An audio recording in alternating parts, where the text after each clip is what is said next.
Hey guys, this is Gaijin Hunter. I asked you guys on Twitter for any questions you might have about Yu-Gi-Oh! Legacy of the Duelist on the Nintendo Switch, and here are all my answers. I'm going to try to keep this as concise and short as I possibly can, with just some miscellaneous duel footage of me messing around with Sky Strikers in the background. This is going to be split into 4 categories about product, the cards, online, and gameplay. Okay, going over product, there was 5 main questions. First one, is the game digital only or is there going to be a physical release?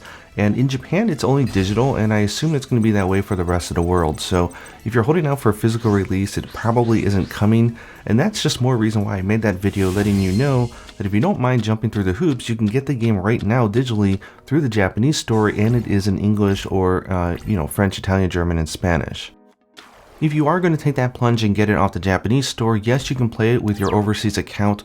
Same rules apply for all other games. If you buy a digital game off of a store, you have to make sure that that Switch is set to your primary console for that account, and that will make it so that any account, regardless of region, can play the games that are on that hardware. And of course, to play online, you do have to make sure that you have a Nintendo Switch Online subscription for whatever account you are going to be playing with. The game does not have microtransactions, and that's actually the main reason why I'm in love and I'm playing this game. Duel Links on mobile is probably one of the best Yu-Gi-Oh! Games they've ever made, but I was spending too much money, so I actually had to force myself to delete the game and stop playing because I didn't want to, spend too much money. Whether or not they're going to do DLC for this game, who knows, but this is Konami we're talking about, and they generally just release a Yu-Gi-Oh! Game and that's it. DLC is not something that they generally do here, so I'm definitely not expecting it. I know Legacy of the Duelist in the West, which, for you guys know, it never came out in Japan. This is the first time we're ever getting Legacy of the Duelist. I know that had DLC, and it was, I guess, overpriced, but you don't have to worry about that. Everything that was included, plus all the new stuff, is already in this game, so for $30, you can't go wrong. As far as languages are concerned, it is Japanese, English, and FIGS, which some of you guys asked me what FIGS is, which is just the localization industry term for French, Italian, German, and Spanish. There's no actual language setting inside the game, so it's all or nothing. It basically just aligns to whatever your system is set to, so set your system to, let's say, Japanese, and the entire game will then be in Japanese when you boot it, and that includes even the artwork. It'll change to the Japanese artwork instead of the Western one. Why they didn't include a slider inside the game is kind of unfortunate, but what you gonna do? And one of you guys asked me whether or not the game has an ugly watermark on all the cards, and I couldn't believe it, so I went online and googled it, and apparently Legacy of the Duelist had this sort of logo watermark on every single one of the cards, which is just unthinkable. No, this game does not have watermarks. I can't imagine them trying to do that here in Japan. People would go crazy, and I don't know why they did it in the West. That's a horrible decision, so I'm happy to say, yeah, no watermarking on any of the art inside this game. Okay, moving on to cards, there was 3 main questions that kept reoccurring. One is, how many cards are there? If my counting is correct, there are 9,109 cards, and this goes all the way through the booster Hidden Summons, which was released in mid-November 2018. So any card beyond November 2018 would not be included, and of course, because this is a global game, so all players can play together, any card that was exclusive for Japan or exclusive overseas, like the Danger series, are not included in the game as well. The game is based on TCG, not the OCG, for those of you who are curious.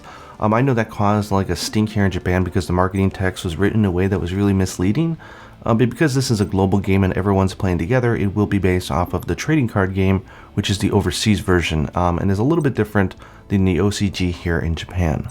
As far as rules are concerned, the new Master Rules are applied and cannot be customized, so no matter who you're going up against, Master Rules 4 is in effect. This is a recent change that I know is kind of polarizing to the community and changes the way that monsters are summoned from the extra deck onto the field in order to introduce link summoning into the game. Then finally, moving on to the more gameplay related questions, you do have to unlock packs, so you don't get all the cards in the beginning. There is some good and there is some bad. Starting with the bad is that the Desire Sensor, like all games like this, is going to have a field day. Each pack has 314 cards, so don't be surprised if you're going after 3 copies of a specific card and the game just doesn't want to give it to you. The good news here though is that it's actually a little bit easier to get cards than it seems at first.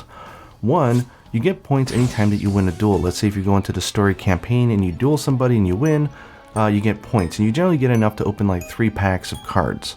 Even if you surrender, if you just start the game and surrender, you get enough points to open 2 packs every time. So if you just want to farm, you could do that. Also, if you go up against a computer opponent that has a card in their deck that you want, if you beat them, you get like 3 cards random from their deck, and if you surrender, you still get 1 card random from their deck. So as you play, if you beat somebody in story mode, you unlock a reverse duel where they use a different deck. If you beat both of those, it unlocks a challenge deck, which is the more advanced version of their sort of deck concept. So there's lots of reasons to go and unlock all the different duels and all the different decks, because as you play against them, you can then earn cards from their deck, which is much faster and better RNG than trying to draw them out of a pack. Wrapping up, there are some questions about player character, which unfortunately, because this game is primarily played through a menu, you really don't have a character to customize.